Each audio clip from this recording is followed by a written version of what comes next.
неприятной радостно знать обильно пролитое нашими людьми.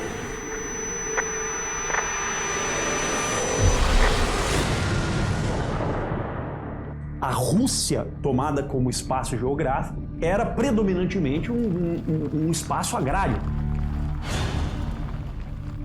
Não tinha nada que pudesse questionar o rei russo. Era o que ele queria fazer e ponto final.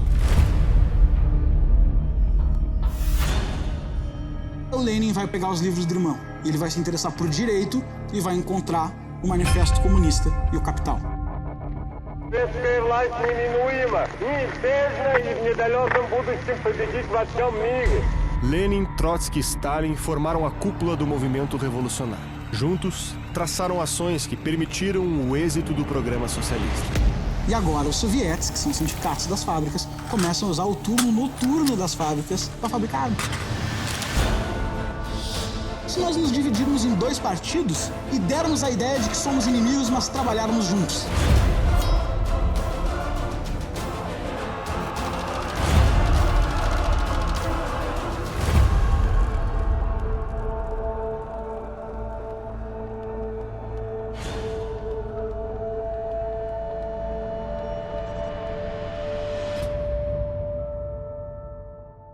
Atenção, o programa Rasta News não é recomendado para menores de 16 anos. Contém linguagem obscena, palavras de baixo calão, piadas ruins e humor nordestino. Tirem as crianças da sala.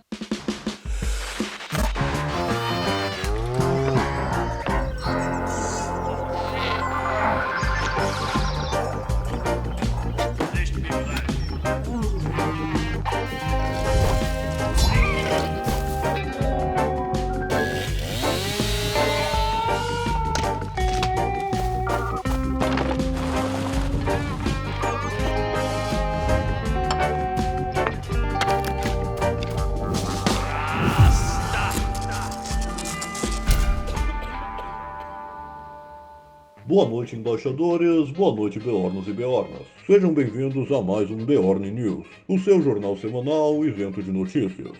Uma pitadinha de sal para ajudar? Uma cebola mexida na hora certa para caramelizar? Ou apenas uma pessoa bem intencionada querendo ajudar e que termina roubando aquela casquinha mais crocante que o seu filho estava guardando para o final? No Rasta News de hoje, debateremos as motivações dessa gente que resolve arrumar o seu quarto sem você pedir, mas depois você não encontra suas coisas. Ou daquela pessoa que, preocupada se a sua cocção está indo bem, abre a porra da tampa da panela antes da hora e estraga o seu arroz. Discutiremos as motivações por trás dessa gente voluntariosa, cuidadosa, atenciosa e muitas vezes, ou principalmente, bastante pretensiosa, que no seu ímpeto de querer tudo melhorar e a todos ajudar, termina que a única coisa que conseguem é o tudo estragar.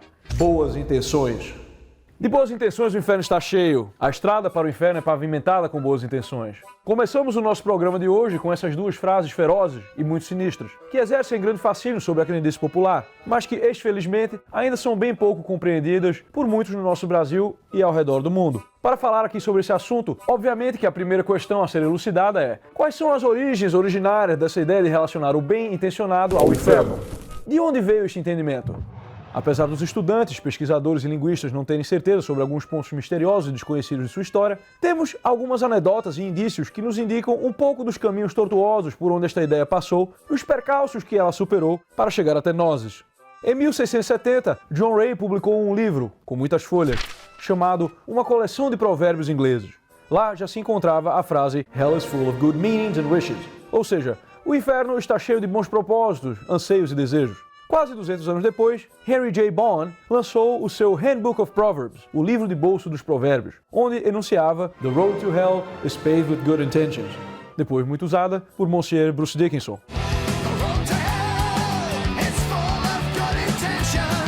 Ou seja, a estrada para o inferno é pavimentada por boas intenções. Porém, esta frase crocante, pujante e poderosa não surgiu do nada, meus amigos. O seu significado distinto me parece que claramente foi bastante influenciado por uma frase muito mais antiga, uma frase bíblica, que está em Eclesiástico 21:11. Veja só: o caminho dos pecadores é calçado de pedras unidas, mas ele conduz à região dos mortos, às trevas e aos suplícios. Não entendeu? Então escuta essa outra tradução aqui. O caminho dos pecadores é pavimentado de pedras, mas desemboca no sorvedouro do abismo. Não entendeu? Então escuta essa outra tradução aqui. Aqui não se fala de boas intenções, é verdade. Mas não há dúvidas de que a nossa frase sobre os bem-intencionados é quase uma paródia dessa que substitui as pedras pelas ditas boas intenções. Poderíamos exclusivamente adaptar outras expressões seguindo o mesmo princípio, como no meio do caminho tem uma boa intenção no meio do caminho. Ou mesmo uma versão mais aprazível para os nossos movimentos estudantis, das boas intenções no caminho, fumei todas.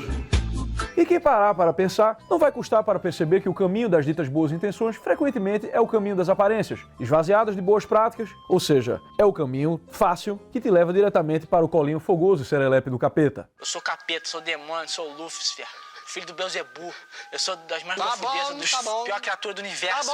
Tá bom. Então veja só você que essas expressões sobre as boas intenções não surgiram para você ficar aí fazendo uso vulgar durante a sua briguinha de casal. Quando uma expressão chega a falar sobre a salvação da sua alma, é provável que ela tenha consequências já aqui nesta nossa terrinha, bem aqui na nossa vidinha mundana. Foi sobre as questões das boas intenções no nosso mundo real que filósofos, pensadores e grandes embaixadores da liberdade se debruçaram e ponderaram diversas questões, seguindo esta longa linhagem ao nosso querido embaixador Walter Williams, economista, perspicaz, simpático e pupilo do simpaticíssimo Milton Friedman. Em 1982, Walter Williams produziu o documentário Good Intentions, baseado num livro que ele mesmo havia escrito, chamado The State Against Blacks, onde ele narra as tropeçadas no frango do governo americano com suas políticas mais que bem intencionadas, mas que terminaram prejudicando a população negra. É um documentário tão formoso, que emociona e mexe com a gente, que eu e o meu querido embaixador Jopa até fizemos uma música lá com os acadêmicos para homenagear o professor com o nosso MC Professor Will, mostrando algumas situações calamitosas tiradas do documentário e onde já dizíamos: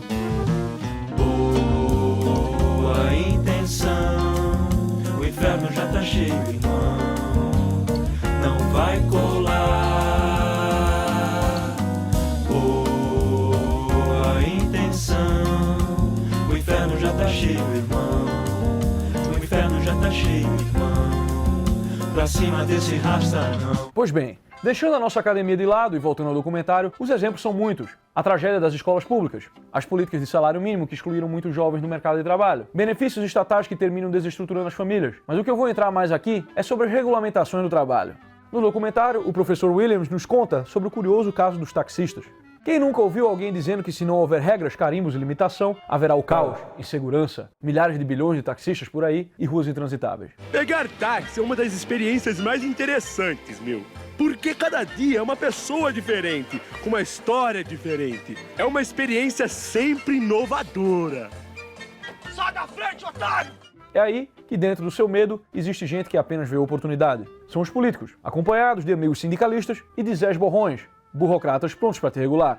Neste caso, o professor Walter Williams nos conta sobre a situação dos taxistas em duas diferentes cidades americanas, a Filadélfia e na capital, Washington, D.C. Nos anos 80, as licenças para dirigir um táxi na Filadélfia eram muito limitadas e controladas pela prefeitura, o que fazia com que o preço dessa licencinha custasse $20 mil, o que daria hoje $67 mil. Já em Washington, um cidadão poderia comprar a sua licença para ser taxista por menos de 50 doletas. Uma mixaria. E qual foi o resultado disso? Em Washington, 90% dos taxistas trabalhavam para si mesmos. Tudo que ganhavam dirigindo ficava para eles. Já na Filadélfia, menos de 50% dos taxistas tinham sua própria licença. Ou seja, a legislação cria dificuldades cada vez maiores para os mais pobres, que ficam sem poder dar aquele primeiro passo com as próprias pernas de maneira independente e deixa essa galera dependendo de alguém que já está lá em cima, alguém que já tem grana, alguém que vai viver de comprar mais licenças, já que são limitadas. Em Washington, bastaria o cara querer trabalhar que ele poderia tentar se virar. Mais opções de trabalho para as pessoas.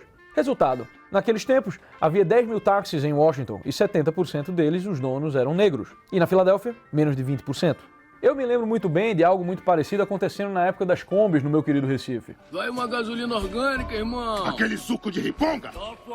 Motoristas anárquicos em veículos com aquele cheiro saudoso de feira, sovaco e cominho, que faziam trechos ousados em comunidades que as rotas de ônibus não serviam. Tabatinga pela FOP, Guabiraba, Aldeia Xande Cruz, Roda de Fogo. Tudo isso por trechos que custavam 25 centavos, 50 centavos. O resultado era visível. As companhias de transporte sentiram tanto a concorrência que até introduziram ônibus com ar-condicionado, os famosos geladinhos. para competir com a praticidade e o preço das combis. Mas no meio do caminho existia a Dona Máxima, que ficava empolvorosa com a agressividade dos combeiros no trânsito e culpavam os pobres eleutérios pelo trânsito caótico da cidade. Esse clamor, associado ao gostinho por carimbo e reserva de mercado das grandes transportadoras, amigas do governo, terminou por burocratizar todo o processo. Era licença para combeiro, sindicato de combeiro, combeiro se candidatando a vereador e, em poucos anos, já eram as combis. O trânsito de Recife continua como o cheiro da cidade. Uma merda. As pessoas cagam no mar. E a passagem já vai a mais de R$3. Venceu o clientelismo sob a máscara de um bom mocismo patife e elitista. Se há 15, 20 anos atrás tudo isso ainda era um debate, hoje, com Uber e tudo mais, fica um pouco ridículo alguém acreditar que fora da regulação estatal só existe o caos. Ponto para o nosso querido Dr. Williams, que há 40 anos já era um campeão da liberdade. Como se já não bastasse a dor de ter que trabalhar para ganhar, os bem-intencionados criam um monte de regras e exigências e colocam a população na situação de ter que trabalhar para poder trabalhar. Exemplos. Como explicou o professor, algumas licenças custam dinheiro. Outras, para obter, você precisa fazer um testezinho, que tem pouco ou nada a ver com tal trabalho. Outras licenças, você só consegue ver se tiver aquele famoso contatinho. Várias danadinhas no contatinho do pai. No sul dos Estados Unidos, muitos sindicatos tinham como objetivo que suas regulações afastassem a presença dos negros. Hoje, nenhum sindicato iria defender que se exclua os negros, portanto, não falam mais tal asneira. Porém, ainda defendem regras que conferem poderes e criam privilégios e excluem pessoas. Vá trocar uma ideia com os sindicatos de pedicures, manicures, cabeleireiros, maquiadoras, turismólogos e tudo mais. Em 2012, eles estavam unidos fazendo lobby para que uma regulamentação só permitisse qualificações específicas para o exercício da profissão. Aí tu fica imaginando, né? Tu já tem um empreguinho merda, a vida já tá foda, aí tu é mandado embora. Aí você quer fazer o quê? Vou cortar a unha da vizinha para poder pagar uma conta, mas não pode. Por quê? Porque você não torrou as suas poucas economias para estudar técnicas avançadas de pintura de unha na porra de um cursinho só para poder trabalhar. De que adianta estudar para cortar a unha se a rapariga Good Vibes, aquela ali, ó, da tatuagem de borboleta no ombro, ela vai te pedir para fazer uma francesinha no pé de todo jeito. E adivinha quem vai ser o dono do tal cursinho? Provavelmente algum sindicalista ou alguma pessoa qualquer numa posição melhor que já tem uma poupança para investir e lidar com as regulamentações de abrir tal cursinho. Na cabeça do cidadão só chega a cagada dos carimbos governamentais. Felizmente, a dona Gilma, que é doida, mas não é maluca, sancionou a lei que reconhecia as classes de trabalho, mas vetou as exigências de qualificação. É assim a vida, meus amigos. Tu fica ligado, porque lá em Brasília sempre tem uma galera querendo arranjar mais uma maneira eficiente de te dar uma rasteira. A boa intenção, nesses casos, foi no máximo apenas uma baforada de cachaça de algum idealista que se perdeu ao longo do tempo, sendo prontamente tomada por oportunistas. Fica difícil acreditar que haja qualquer boa intenção nessa ladroagem. Só que nem toda boa intenção é ruim por ser falsa. Algumas permanecem muito sinceras, porém não menos perigosas, como só a cabecinha, ou claro que vou te ligar depois. Isso ocorre porque entre as nossas idealizações e o mundo real existe um certo descompasso. Isso é o que chamamos de consequências não intencionais. Há 100, 200 anos ou mais, João Lócrio e Adam Smith e muitos outros já discutiam as tais consequências não intencionais. Quando tu vai lá e faz algo na vida, qualquer coisa, seja o que for, isso pode ter consequências não intencionais. Pode ser algo negativo. Mandou um tolete desse tamanho, reduziu o desconforto intestinal, mas entupiu a latrina. Ó, hoje o maluco foi dar um peidinho despretensioso e se cagou. E também podem ser até mesmo positivas, como quando você está cavando um buraco e acaba encontrando uma pepita de ouro. É o que os galerosos e populares chamam por aí de sorte. Mas nem todas as consequências não intencionais, sejam positivas ou negativas, são obras do acaso. É possível antever ou deduzir as merdas que estão a acontecer. Basta não ser um empolgadão entusiasmado. O problema é que a legião da boa vontade é composta por aquelas pessoas que estão sempre muito empolgadas consigo mesmas e que vivem apaixonadas pelas suas próprias virtudes. Daí, não conseguem ver aquilo que o nosso querido Saint Bastiat chamava de o que se vê e o que não se vê.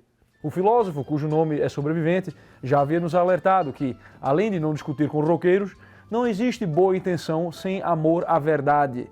E o amor que essa gente tem por doces mentiras é um método seguro de desenvolver o famigerado toque de merda, que faz com que o governo seja capaz de fazer faltar até mesmo areia em um deserto. É a legião da boa vontade, com seu protecionismo, que visa fortalecer a indústria nacional, mas empobrece o cidadão, que fica tendo que tocar aquele violão Tajima furado e trastejante naquela caixinha da Meteoro.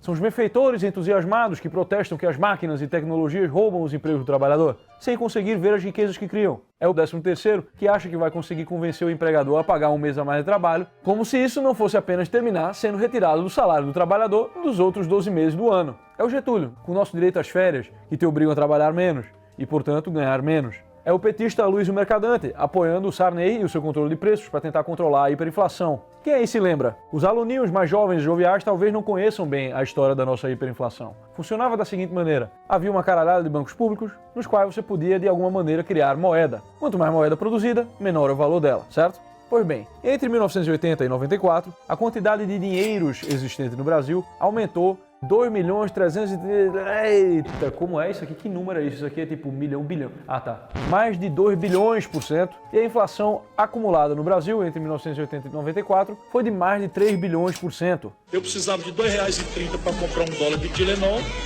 Eu meto uma tarifa de 45, meto uma desvalorização cambial de 47, 50% na taxa de câmbio. Eu preciso agora de R$ 4 para comprar o mesmo dólar de Tilenol. O Tilenol sobe, eu quero saber qual é o efeito da taxa de juros sobre isso.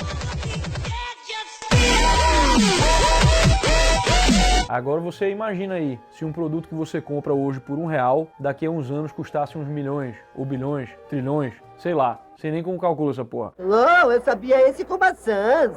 A gente ia cortando os zeros e fazendo falcatruas para disfarçar, né? Esse era o nível do pagode da economia brasileira. Eu lembro de ter ido numa deli uma vez lá no Lower East Side, né, em Manhattan, e o maluco que fazia o sanduíche de pastrame, ele tinha umas notas de dinheiro de todos os países, né? Aí tinha o real, tinha o marco alemão, tinha a coroa norueguesa. Daí eu olhei uma nota do Banco do Zimbábue, $1 trilhão.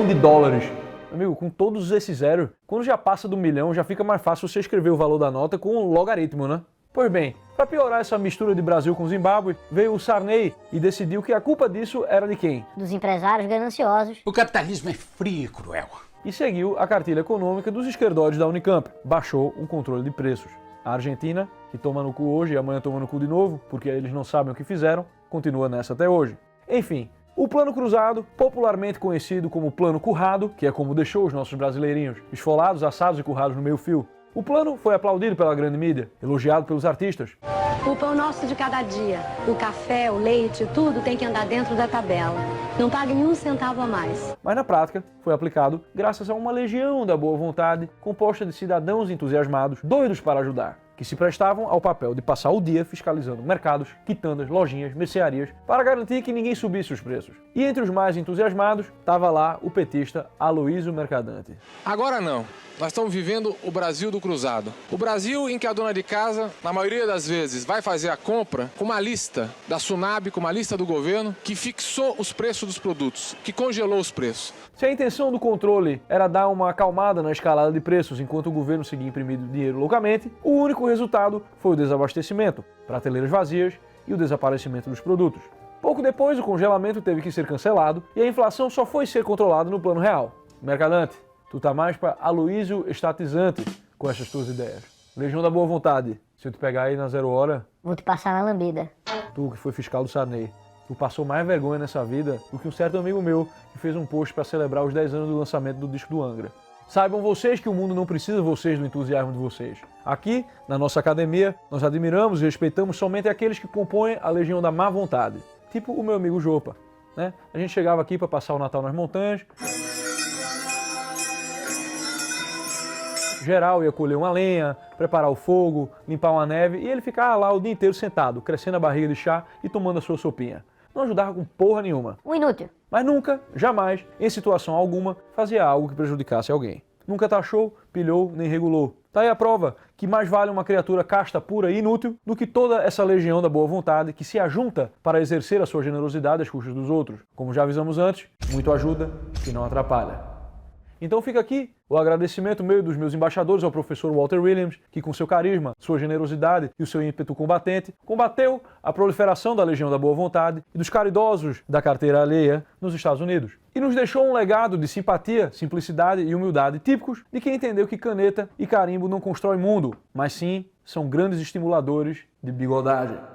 E falando em bigodagem, é hora do nosso Troféu Bigodagem.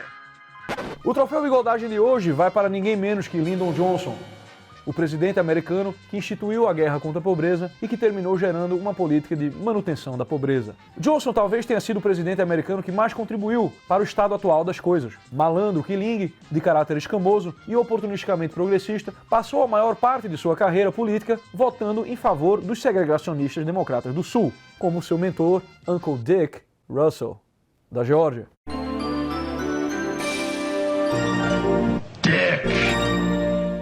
para depois chegar surfando na onda do Civil Rights Movement em 64, através do qual ficou imortalizado como um grande campeão em uma nação de memória curta e déficit de atenção.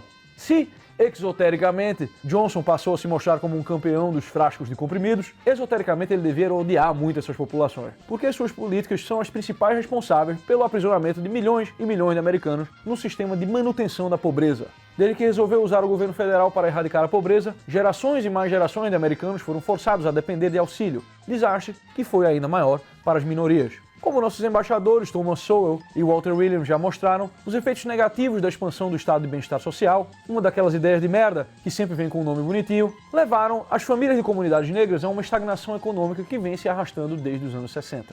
Existe um mesmo erro que é comum a direitistas e esquerdistas, mas que se manifesta de maneira diferente entre eles. Direitistas tendem a acreditar em baboseiras que escutam em painel de empreendedor, e eventos sobre mindset e produtividade, como a tal da meritocracia.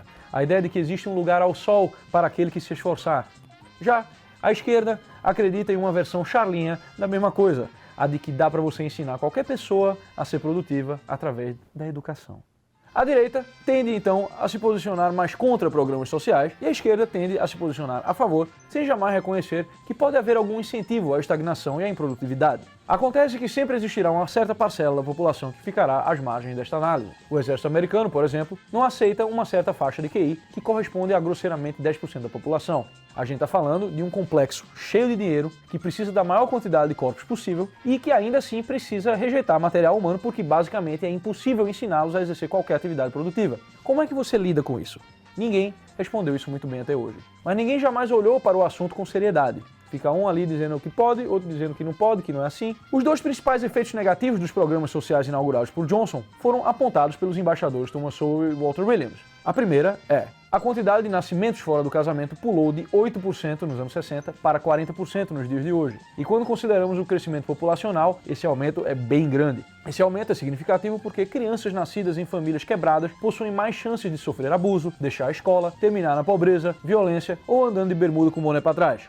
O segundo é um problema cultural de dependência, em que gerações sucessivas aprendem umas com as outras de que o estado de exceção em que se encontram é algo normal. O resultado disso é que quando você vai olhar o índice mais significativo para o objetivo declarado de guerra à pobreza, que é o ASPMBTAT, que mede a habilidade das pessoas ganharem o suficiente para manter a si e seus dependentes fora da pobreza, sem contar os impostos e subsídios. Você vai ver que entre 67 e 2012, embora a renda per capita tenha subido nos Estados Unidos, a quantidade de dinheiro que uma família tinha que ganhar a mais para ficar fora da pobreza era de 12,1%. E o índice nos mostra que menos pessoas conseguiram fazer isso em 2012, 29%, em comparação aos 27% de 67. Se você olha só para os números absolutos de renda per capita, vai parecer que a coisa foi um sucesso. Mas quando você olha para os dados focando na dependência do sistema, você vai ver que ela aumentou relativamente e absolutamente o aumento é mais catastrófico ainda, pois a população em 2012 já era pelo menos uns 70% maior do que nos anos 60. Mas não foi só a guerra à pobreza que foi um desastre pelo qual Lyndon Johnson não responderá.